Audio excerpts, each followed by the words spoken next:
तो आज मैं आपको इलेक्टोरल बॉन्ड को लेकर कुछ सच समझाने की कोशिश करूंगा। दरअसल ऐसा लग रहा था कि यह मुद्दा बहुत बड़ा मुद्दा बनेगा। ऐसा लग रहा था कि चुनावों में 2024 के लोकसभा चुनाव में जिसकी तारीखों का ऐलान हो गया है, यह शायद सबसे बड़ा मुद्दा हो। लेकिन अब धीरे धीरे ऐसा लग रहा है कि यह मुद्दा जो इलेक्टोरल बॉन्ड का जो बम था, ऐसा लग रहा है कि वो बम भी फुस होने जा रहा है।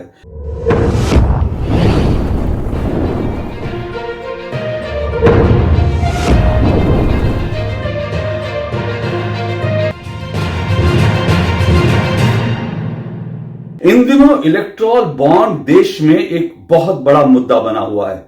कांग्रेस और बीजेपी, या यूं कहें कि सत्ता पक्ष और विपक्ष, इस मुद्दे पर एक दूसरे से गुत्थम गुत्था हो रखे हैं। कांग्रेस आरोप लगा रही है कि यह देश का सबसे बड़ा स्कैम है। बीजेपी को 6,000 करोड़ रुपए इलेक्टोरल बॉन्ड के जरिए मिला। आखिर इतना पैसा बीजेपी को कैसे मिला? जवाब में अमित शाह पलटवार कर रहे हैं, कह रहे हैं कि भाई हमारी तो इतनी बड़ी पार्टी है, इतने राज्यों में हमारी सरकार है, 303 हमारे सांसद है, हमें तो 6,000 करोड़ रुपए मिला। लेकिन विपक्ष जिसके पास 200 सांसद हैं, उसको 14,000 करोड़ रुपए आखिर क्यों मिला और कहां से मिला? हमारी इतने राज्यों में सरकार है, जबकि विपक्ष की इतने राज्यों में सरकार भी नहीं है, तो फिर इतना पैसा विपक्ष क्यों मिला? अमित शाह कह रहे हैं कि आइए दो हाथ कर लेते हैं इस पर ओपन। वो कह रहे हैं कि जब राज खुलेंगे तो फिर सबके सब भागते नजर आएंगे। कांग्रेस आरोप लगा रही है, एक कंपनी का नाम लेती है, कहती है मेगा इंजीनियरिंग कंपनी, इसने इतना पैसा दिया और उसको ये ठेका मिल गया। जवाब में बीजेपी की ओर से पलटवार होता है। बीजेपी कहती है इस कंपनी ने तो डीएमके को भी इतना चंदा दिया था। फिर एक नई कंपनी की एंट्री होती है, उस कंपनी का नाम लिया जाता है। एक और नई कंपनी की एंट्री होती है, उस कंपनी का नाम लिया जाता है। कुल मिलाकर ये सारा मामला जो है, ऐसा लग रहा है बड़ा कंफ्यूजिंग होता जा रहा है। और ऐसा लग रहा है कि राजनीतिक आरोपों की बौछार हो रही है और सच क्या है देश ये समझ नहीं पा रहा है। तो आज मैं आपको इलेक्टोरल बॉन्ड को लेकर कुछ सच समझाने की कोशिश करूंगा। दरअसल ऐसा लग रहा था कि यह मुद्दा बहुत बड़ा मुद्दा बनेगा।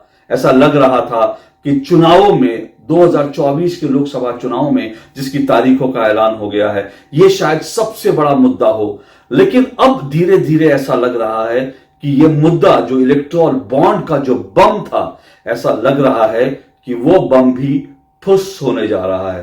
क्यों फुस होने जा रहा है, आज मैं आपको सिलसिलेवार तरीके से आज आपको इसके बारे में बताऊंगा। दरअसल भारत में जो चुनावी चंदा है, राजनीतिक पार्टियों को जो डोनेशन मिलती है, ये मामला हमेशा रहस्यों की परतों में रहा है।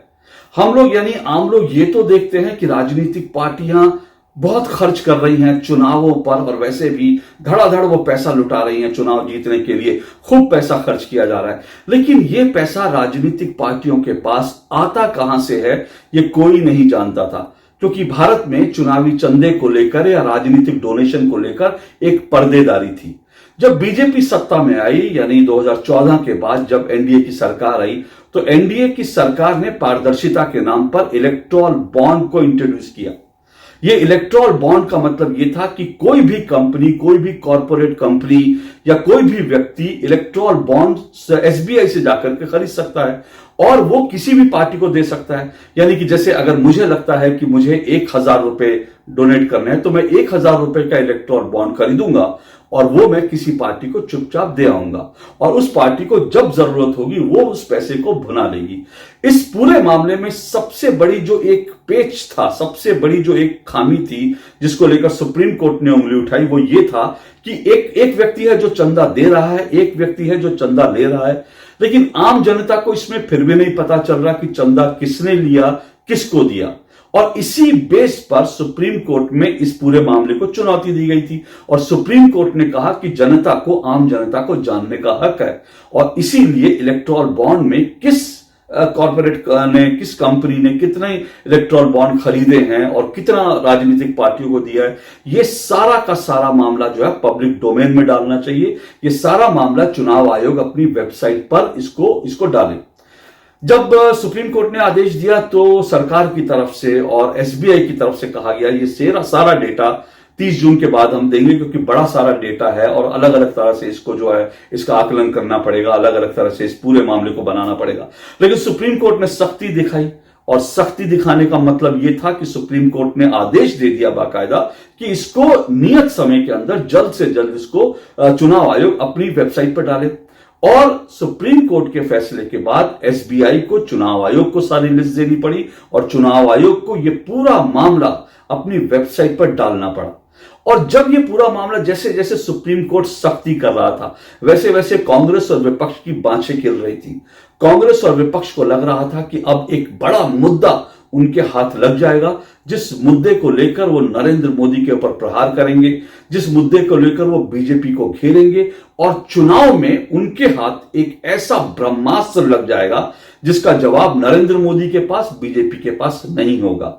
यह सोच करके कांग्रेस और पूरा विपक्ष बहुत उत्साहित था।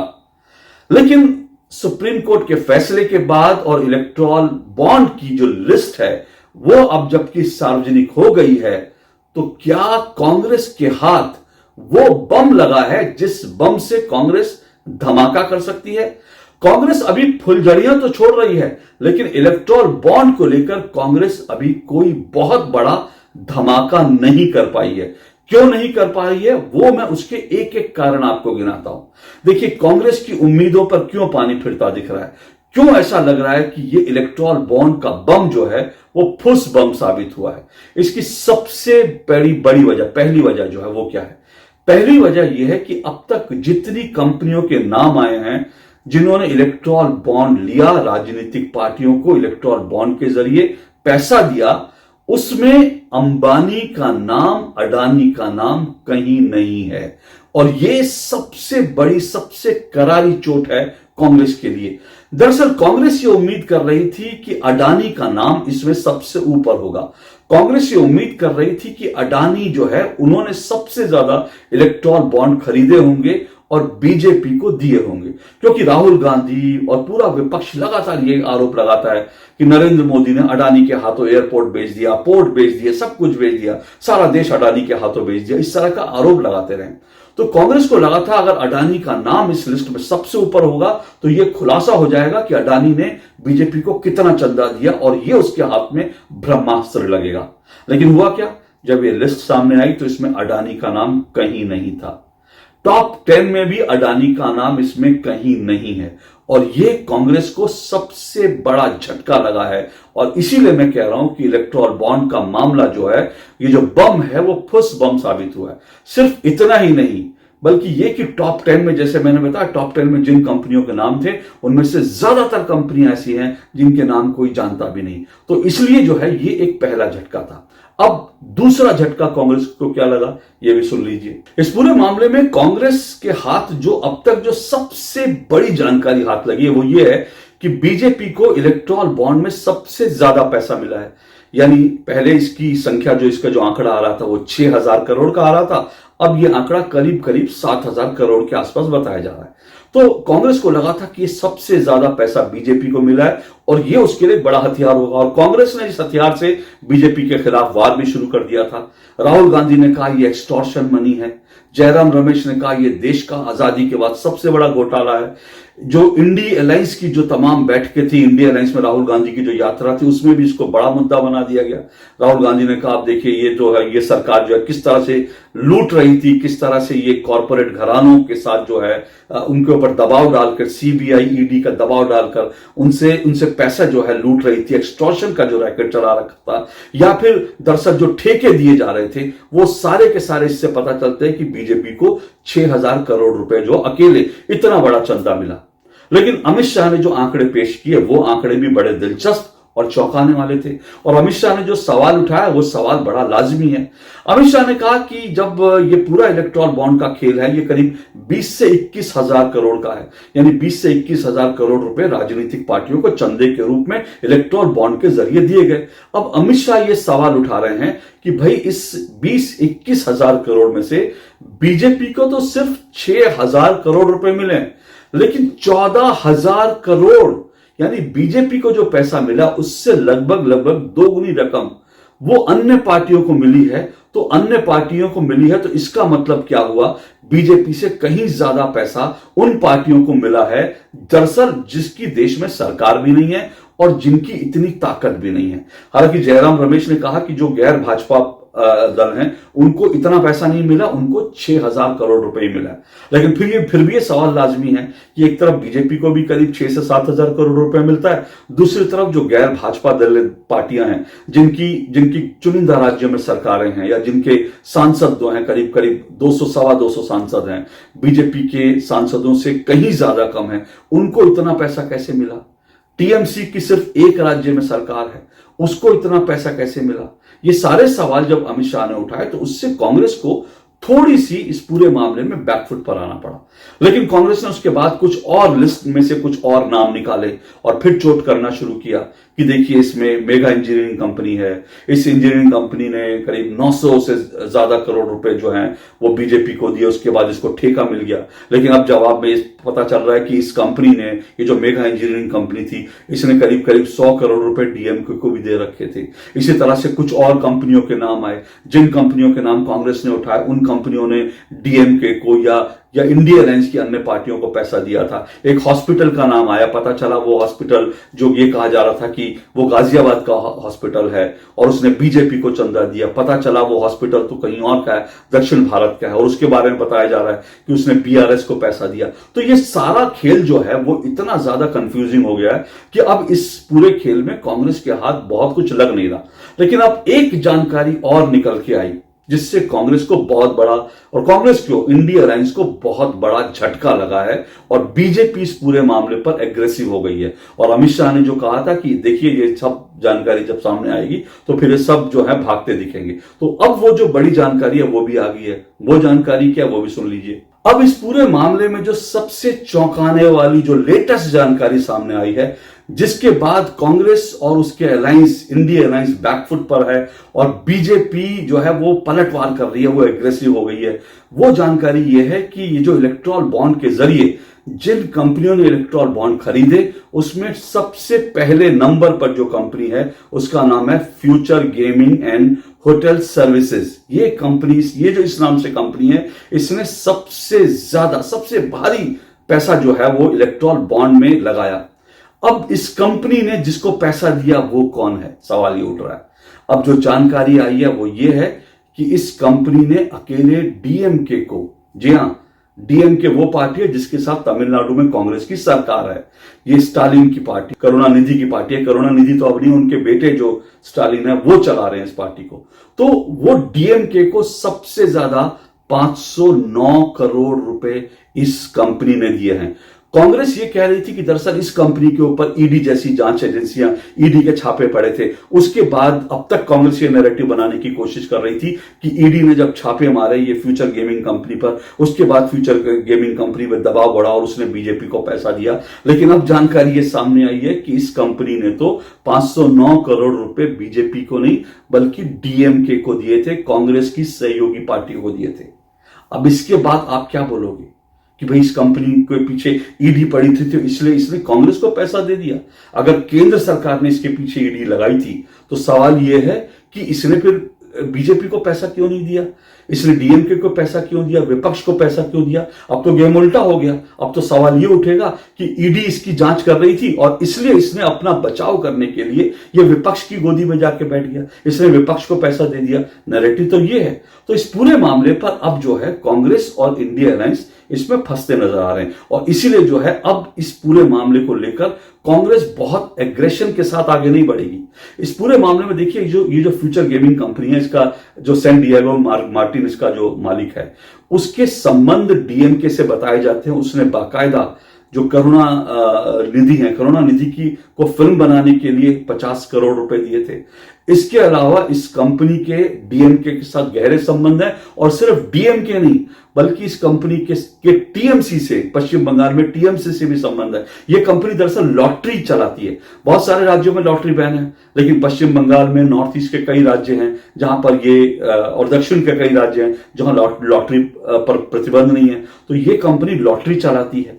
तो लॉटरी का पैसा, और इसमें दिलचस्प बात यह भी है, ये कंपनी जो लॉटरी चलाती है, इस कंपनी की बंगाल के अंदर 5 बार जो लॉटरी है वो टीएमसी नेताओं और उनके बच्चों के नाम निकली है। अब आप सोचिए कि आखिर ये दरअसल इसका लिंक क्या है। तो इस पूरे मामले पर ये जो कंपनी है, सैन डिएगो मार्टिन का नाम सामने आने के बाद और फ्यूचर गेमिंग कंपनी का नाम सामने आने के बाद कांग्रेस अब इस पूरे मामले को लेकर बैकफुट पर आ गई है और बीजेपी एग्रेशन में आ गई है। अब इसको लेकर मैं फिर कह रहा हूं कि तमाम तरह के सवाल उठाए जा रहे हैं। अभी बहुत सारे इस पर बात चलेगी कि इस कंपनी ने इसको दिया, इस कंपनी ने इसको दिया, इस कंपनी को ये ठेका मिला, इस तरह से चलेगा। लेकिन ये पूरा मामले पे जो तस्वीर है ना, वो एक हाथी वाली कहानी है ना, वो बन के रह जाएगा कि हाथी को लेकर जो है, जो नेत्रहीन थे उनसे पूछा गया, हाथी को लगा बताई हाथी क्या है, तो वो हाथ लगाकर किसी ने सूंड जब पकड़ी तो उसने कहा कि ये तो जो है रस्सी है। पूंछ को हाथ लगाया कुछ और बोला, पैर को हाथ लगाया किसी ने तो उसने बोला ये तो खंबा है। तो यानी जितने मुंह उतनी बातें हो रही हैं इस पूरे मामले में। लेकिन अंत में एक बात मैं आपको समझाता हूं, दरअसल ये पूरा मामला क्या है। इस मामले में जो कहा जा रहा है ना कि बीजेपी को सबसे ज्यादा पैसा मिला, जो आंकड़ों में दिख रहा है। अब आप एक बात, ये बड़ा सिंपल सा कैलकुलेशन है, इसमें ज्यादा डिटेल में जाने के लिए आपको बहुत कुछ नहीं मिलेगा। सिंपल सा कैलकुलेशन है, जो पार्टी सत्ता में होती है उस पार्टी को सबसे ज्यादा डोनेशन मिलती है। ये बिल्कुल सिंपल सा फॉर्मूला है, इस फॉर्मूले के आगे कुछ नहीं।